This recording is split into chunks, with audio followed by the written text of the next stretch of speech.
آج ویو 360 میں یوکرین کے پہلی بار روس کی سرزمین پر حملے اور سرحدی علاقے پر قبضے سے روس یوکرین جنگ کیسے متاثر ہوگی، جانیں گے آج کے شو میں۔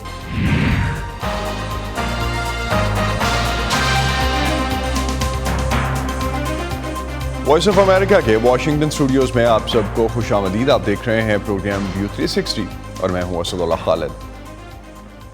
یوکرین کا کہنا ہے کہ اس کی فضائیہ نے روس میں کرسک کے علاقے کا ایک اور اہم پل تباہ کر دیا ہے۔ یہ جمعے کے بعد دوسرا اہم اسٹریٹجک پل ہے جسے یوکرین کی افواج نے تباہ کیا ہے۔ 2022 کے روسی حملے سے شروع ہونے والی اس جنگ میں 2 ہفتے پہلے ایک حیران کن پیش رفت اس وقت سامنے آئی جب یوکرین کی طرف سے روس کے سرحدی علاقے کرسک پر قبضے کا دعویٰ کیا گیا۔ دوسری جنگ عظیم کے بعد یہ پہلی بار ہے کہ کسی دشمن فوج نے روسی سرزمین پر دراندازی کی ہے۔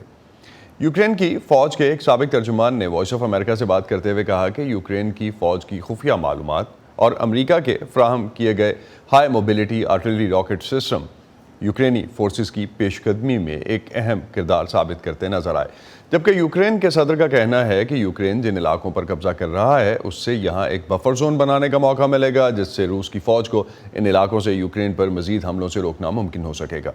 دوسری طرف روسی صدر پوٹن نے کہا ہے کہ یوکرین کی کوشش ہے کہ وہ مغرب کی پشت پناہی سے مستقبل میں جنگ بندی کے مذاکرات میں خود کو مضبوط پوزیشن میں لا سکے۔ آج کے پروگرام میں ہم جاننے کی کوشش کریں گے کہ کیسے یوکرین کا روسی علاقے پر قبضہ جنگ کی سمت بدل سکتا ہے اور یہ کہ کیا اب جنگ بندی کے امکانات بڑھے ہیں۔ یوکرین کے فوجی حکام کے مطابق دارالحکومت کیف کے نزدیک یوکرین کی فضائیہ کے دفاعی یونٹ روس کے فضائی حملوں کا جواب دے رہے ہیں۔ یہ فضائی حملے اتوار کو کیف پر ہونے والے بیلسٹک میزائل حملے کے بعد کیے گئے ہیں۔ ادھر یوکرین کے صدر ولادیمیر زیلنسکی کا کہنا ہے کہ ان کی فوج یوکرین کی سرحد کے ساتھ روس کے علاقے کرسک میں اپنے اہداف حاصل کر رہی ہے اور اس غیر معمولی فوجی کامیابی کے بعد اب اس کی فوج اپنی پوزیشن مزید مستحکم بنا رہی ہے۔ دوسری طرف روس نے خبردار کیا ہے کہ اس علاقے میں سیکیورٹی کی خراب صورتحال سے جوہری پلانٹ خطرے میں ہے۔ یوکرین کی فوج نے دعویٰ کیا ہے کہ اس نے کرسک کے علاقے میں 80 سے زائد بستیوں کا کنٹرول سنبھال لیا ہے۔ یوکرین کے صدر کے مطابق وہ اس علاقے میں جنگی بفر زون بنانا چاہتے ہیں تاکہ روس کے ساتھ جنگ بندی کے مذاکرات میں ان کی پوزیشن بہتر ہو، جبکہ روس کی طرف سے جاری کیے گئے آج کے بیان میں کہا گیا ہے کہ روس کرسک کے علاقے میں دراندازی کے پیش نظر یوکرین سے بات نہیں کرے گا۔ اور اگر ہم اوورال 2022 سے اب تک دیکھتے ہیں روس کے حملے کے بعد سے جو پوزیشن اس وقت بنی ہے تو اب پہلی بار ہے کہ یہ جنگ یوکرین سے نکل کر روس کے علاقوں میں شفٹ ہوئی ہے۔ یوکرین کی جنگ اب محدود نہیں رہی، یہ کہنا تھا یوکرین کے صدر ولادیمیر زیلنسکی کا، جنہوں نے اپنے فوجی دستوں کے روس کے دور دراز مغربی حصے کرسک میں داخل ہونے کی تصدیق کی تھی، اور اس کے اگلے دن یوکرین کے اعلیٰ کمانڈر نے کرسک میں ایک ملٹری کمانڈ سینٹر کھولنے کا دعویٰ بھی کیا۔ روسی دہشت گردوں کو جہاں وہ ہیں، جہاں سے وہ اپنے حملے کرتے ہیں، وہاں تباہ کرنا جائز ہے۔ روسی فوجی ہوائی اڈے، روسی ہتھیاروں کی نقل و حمل، ہم دیکھیں گے کہ یہ امن کے لیے کتنا مفید ہو سکتا ہے۔ اگر پوٹن کو جنگ جاری رکھنے کی اتنی شدید خواہش ہے تو روس کو امن کے لیے مجبور کرنا پڑے گا۔ یوکرین کے حملے کی وجہ سے 1 لاکھ روسی شہریوں کو اپنے علاقوں سے فرار ہونا پڑا، اور روسی صدر ولادیمیر پوتن نے دعویٰ کیا ہے کہ اس کے باعث فوج میں بھرتیوں میں اضافہ ہوا ہے۔ ایسا لگتا ہے کہ دشمن مستقبل میں مذاکرات کے لیے اپنی پوزیشن کو بہتر بنانے کا ارادہ رکھتا ہے۔ ہم ان لوگوں سے کیسے مذاکرات کر سکتے ہیں جو شہریوں پر، سویلین انفراسٹرکچر پر اندھا دھند حملے کرتے ہیں اور جوہری توانائی کی تنصیبات کے لیے خطرات پیدا کرنے کی کوششیں کرتے ہیں؟ آپ ان سے کیا بات کریں گے؟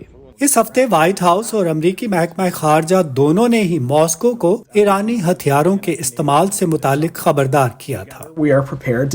اگر ایران بیلسٹک میزائلوں کی منتقلی کا عمل جاری رکھتا ہے تو ہم ایک تیز اور سخت رد عمل دینے کے لیے تیار ہیں، جو کہ ہمارے خیال میں یوکرین کے خلاف روس کی جنگ کے لیے ایران کی حمایت میں ڈرامائی اضافہ کرے گا۔ ایرانی حکام روس کو ڈرونز فراہم کرنے سے انکار کرتے آئے ہیں، جبکہ ثبوت دنیا کے سامنے واضح ہیں۔ حال ہی میں امریکی قومی سلامتی کونسل کے ترجمان جان کربی سے جب پوچھا گیا کہ کیا واشنگٹن کو اس بات پر تشویش ہے کہ یوکرین روس کے خلاف امریکہ کے فراہم کردہ ہتھیار استعمال کر رہا ہے، اس پر انہوں نے کوئی خاص جواب نہیں دیا۔ we're continuing to speak to our Ukrainian counterparts about these operations. I'll let them speak to their operations.